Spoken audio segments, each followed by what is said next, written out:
नमस्कार दोस्तों, स्वागत है आपका ऑल राउंडर कोर्स पर। आज हम सॉल्व करेंगे check if the given binary tree is sum tree. बिल्कुल भी नहीं समझा होगा क्योंकि ये जल्दी किसी कोडिंग प्लेटफॉर्म पे क्वेश्चन मिलता नहीं है।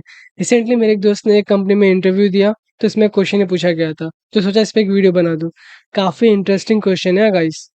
तो चलिए दिखाता हूँ। बेसिकली पहले क्वेश्चन का मतलब समझा देता हूँ कि एक बाइनरी ट्री दिया रहेगा। तो ये 44 दिख रहा है आपको, रूट नोड। ये ना बाकी रेस्ट ऑफ द जितने भी नोड्स हैं उन सब का टोटल सम है ये 44। तो बेसिकली हमें यही कंफर्म करना है। और ये बाइनरी ट्री ना काफ़ी अरेंज वे में दिया रहेगा। इन द सेंस अपने लास्ट नोड को देखिए, 4 और 5 को इन दोनों को ऐड करोगे तो आपको ये 9 मिलेगा ऊपर का। इन दोनों का पेरेंट 9 है, इन दोनों का सम है ये 9। फिर यहाँ भी देखिए 6 और 7 इन दोनों का सम 13 होता है, तो अब देखिए इनका इसका पेरेंट भी 13 ही है। फिर 44 कैसे आया? 9 प्लस 13? जी नहीं, आपको ये सारे नोड्स को सम करना होगा। सारे नोड्स को ऐड करने के बाद ये 44 आएगा। कैलकुलेट करके देख लीजिए, आपको 44 ऐसे आता है। तो काफ़ी अरेंज वे में ये बाइनरी ट्री दिया रहेगा। आपको जस्ट कंफर्म करना है कि ये जो रूट नोड है इन इन बाकी नोड्स का सम है कि नहीं। बस यही है दोस्तों। आप इसे आइटरेटिव वे में करने जाएँगे ना तो लिटरली बहुत बेकार टाइम कॉम्प्लेक्सिटी मिलेगा और बहुत लंबा कोड होगा। आपको इसमें ना रिकर्जन यूज़ कैसे भी करके करना ही होगा एफिशिएंसी के लिए। तो ये जो दोनों मेथड है ना, इन दोनों में मैंने रिकर्जन यूज़ किया है। फर्स्ट वाले में काफ़ी डीप में रिकर्जन हुआ है। सेकंड वाला मेथड मैं कहूँगा एक ही बार इसमें रिकर्जन होता है और काफ़ी अच्छा है। तो पहले फर्स्ट वाला मेथड बता देता हूँ, थोड़ा हार्ड वाला। बाय द वे दोनों की टाइम कॉम्प्लेक्सिटी ऑलमोस्ट सेम ही है। तो फर्स्ट में बेसिकली यहाँ पे ये हमारा बाइनरी ट्री है। तो इस रिकर्जन में मतलब इस फंक्शन में सबसे पहले हम 44 पास करेंगे। बेसिकली ये हमारा नोड है, तो इसे पास करेंगे। सबसे पहले हम यही चेक करेंगे कंडीशन कि हमारा रूट नल नहीं होना चाहिए। तो अब देख सकते हैं हमारा रूट नल नहीं है। फिर क्या चेक करना है? हमारे रूट का जो लेफ्ट साइड है वो नल नहीं होना चाहिए और हमारे रूट का राइट साइड वो भी नल नहीं होना चाहिए। अब देख सकते हैं 44 का लेफ्ट और 44 का राइट दोनों नल नहीं है, तो ये कंडीशन फॉल्स हो जाएगी। फिर हम एक दो बूलियन वेरिएबल बनाएंगे जिसमें हम रिकर्जन पास करेंगे। अब देख सकते हैं सम ट्री फंक्शन का नाम ही सम ट्री है। तो रूट लेफ्ट मतलब ये 9 वाला जो नोड है यहाँ पे पास करेंगे तो बेसिकली रिकर्जन के ज़रिए ज़रिए यहाँ पे पास होगा। तब हमारा रूट 44 से हट के 9 बन चुका है। तो आप देख सकते हैं हमारा रूट 9 नल नहीं है और ना ही इसके लेफ्ट और राइट साइड मतलब इसके दोनों चाइल्ड वो भी नल नहीं है। तो ये कंडीशन फॉल्स हो जाएगी। फिर हम इसके लेफ्ट साइड मतलब रिकर्जन के ज़रिए यहाँ पे जाएंगे 4 पे। तो आप देख सकते हैं रूट का लेफ्ट क्या है? 4 है। तब हम 4 अपने इस सम ट्री फंक्शन में पास करेंगे। तो फिर से चेक करेंगे, आप देख सकते हैं रूट नल नहीं है, लेकिन यहाँ पे देखिए इसके चाइल्ड नहीं है मतलब ये नल है। इसके रूट लेफ्ट और रूट राइट दोनों नल है, तो ये कंडीशन पास कर जाएगी। फर्स्ट वाली कंडीशन नहीं, सेकंड वाली तो पास कर जाएगी क्योंकि यहाँ पे और का ऑपरेटर दिया है। तो बेसिकली हम ट्रू रिटर्न करेंगे। और ट्रू किसको रिटर्न करेंगे? जब ये हमारा रूट 9 होगा ना, ये 4 उसको ट्रू रिटर्न करेगा। अब देख सकते हैं ट्रू कुछ ऐसे रिटर्न होगा। अब मैं देख सकते हैं यहाँ पे 4 अंदर गया था रिकर्जन के और रिटर्न क्या किया? ट्रू। तो बेसिकली ट्रू मैंने ब्लू कलर में मार्क किया। सिमिलरली अगर आप 5 में भी जाएंगे तो 5 भी ट्रू रिटर्न करेगा। तो आप ये इफ की कंडीशन देख सकते हैं, basically left sum tree and right sum tree.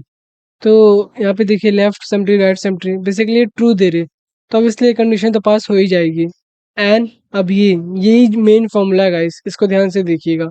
इसमें हम कंडीशन चेक करते हैं। रूट की वैल्यू क्या है? 9 है और इक्वल टू का ऑपरेशन है यहाँ पे। फिर यहाँ पे भी रिकर्जन है गाइस। यहाँ देखिए एक सम नाम का फंक्शन बनाते हैं, उसके अंदर रूट लेफ्ट 9 का रूट लेफ्ट क्या है? 4 है और यहाँ पे रूट राइट, तो बेसिकली इस 5 की बात कर रहे हैं। तो सम फंक्शन कुछ ऐसा होगा। इसमें हम रूट सबसे पहले रूट लेफ्ट है ना, तो यहाँ पे हम 4 पास करेंगे कुछ इस तरह। बिहाइंड द सीन बता देता हूँ और यहाँ पे ट्री ला देता हूँ ताकि आपको अच्छे से समझे कि मैं कहाँ की बात कर रहा हूँ। तो ये 4 है, तो आप देख सकते हैं जब हमने सम में ये 4 पास किया तो हम चेक करते हैं क्या है, नल तो नहीं है ना। आप देख सकते हैं नल नहीं है, तो ये कंडीशन फॉल्स हो जाएगी। और सिंपली हम रिटर्न क्या करेंगे? नोड का वैल्यू क्या है? 4। नोड का वैल्यू 4 है प्लस ये नोड लेफ्ट राइट। आप देख सकते हैं यहाँ ये फिर से रिकर्जन चालू हो जाता, लेकिन आगे नहीं बढ़ा क्योंकि इसके दोनों साइड तो नल है। अगर हम रिकर्जन के नल यहाँ पे पास भी करेंगे नेक्स्ट रिकर्जन में, तो यहाँ नोड नल की वजह से 0 फेंक देगा, मतलब 0 यहाँ पे पास कर देगा। तो बेसिकली ये नल ना दोनों 0 बन जाएंगे। आई होप आप समझ रहे होंगे।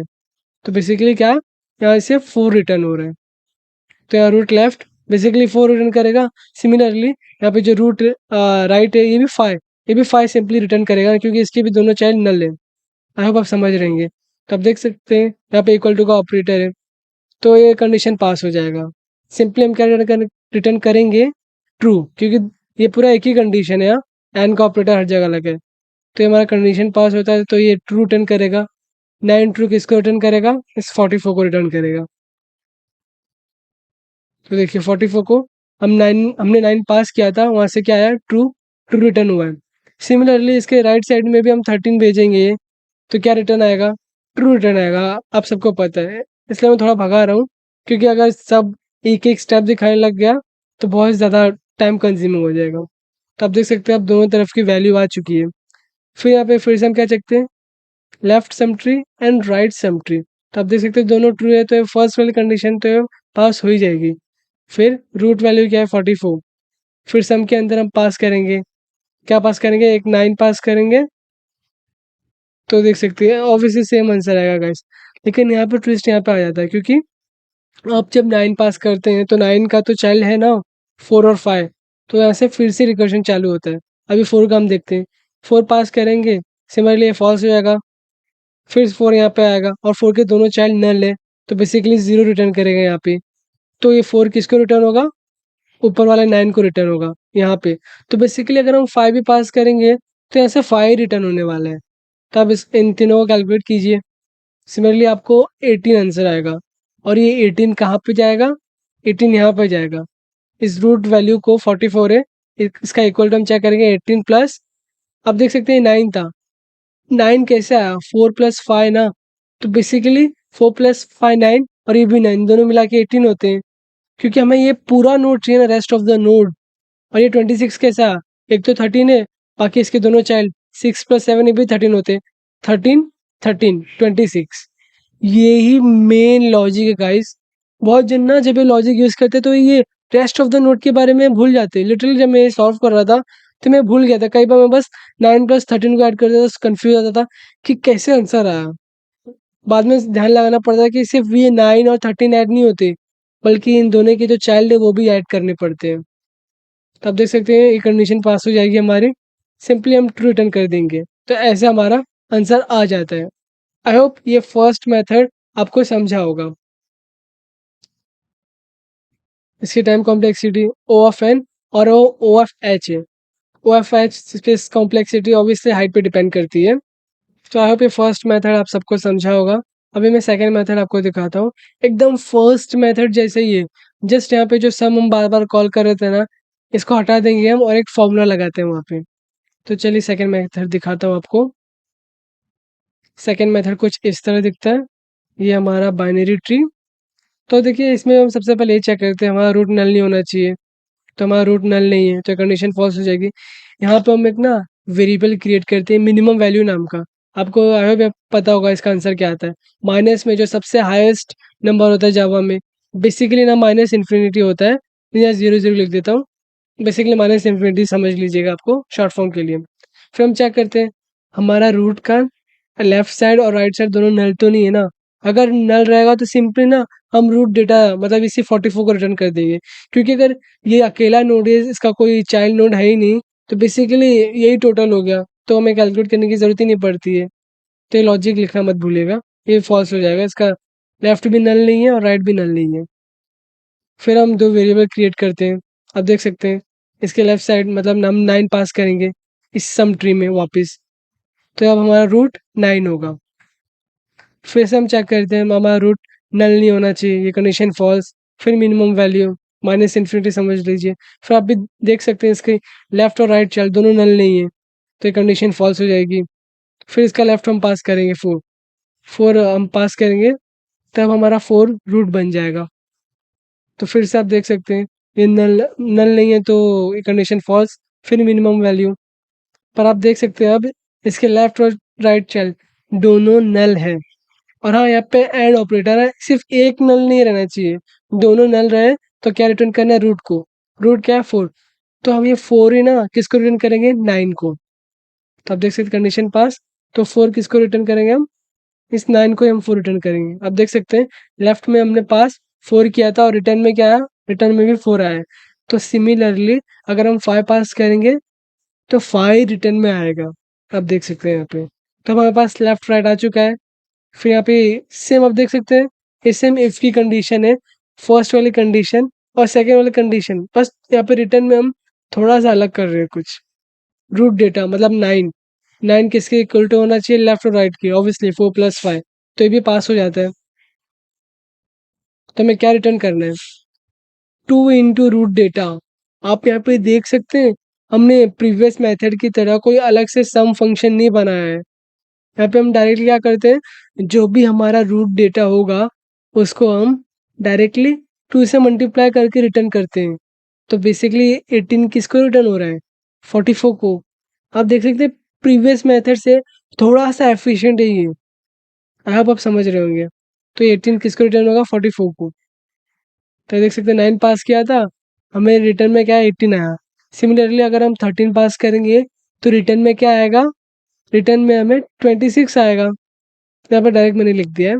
फिर इफ की कंडीशन आप देख सकते हैं, ये दोनों नेगेटिव में नहीं है, तो बेसिकली ये पास हो जाएगा फर्स्ट कंडीशन। फिर सेकंड कंडीशन भी पास हो जाएगा, 18 प्लस 26 बेसिकली 44 होता है। फिर रिटर्न में क्या करना है हमें? रिटर्न में ना बेसिकली 44 का दुगना कितना होता है? 88 होता है। तो 88 रिटर्न होगा। देखिए ये वाली line, root dot data is equal to left plus right, यही वो लाइन है जो चेक करती है। यहाँ पे कोई अलग नंबर नहीं आ सकता, ये दोनों का सम ही ये रहेगा। अगर ये दोनों का सम नहीं रहेगा ना ये, तो बेसिकली ये पूरा का पूरा बाइनरी ट्री गलत है। मतलब ये रूट सबका सम नहीं है बेसिकली ये। तो सबसे मेन लाइन है इस पूरे सम में, मतलब पूरे प्रोग्राम में ये है, root data is equal to left plus right. यही वो लाइन जो चेक करता है कि दोनों चाइल्ड का जो पेरेंट है वो सम है कि नहीं इसका।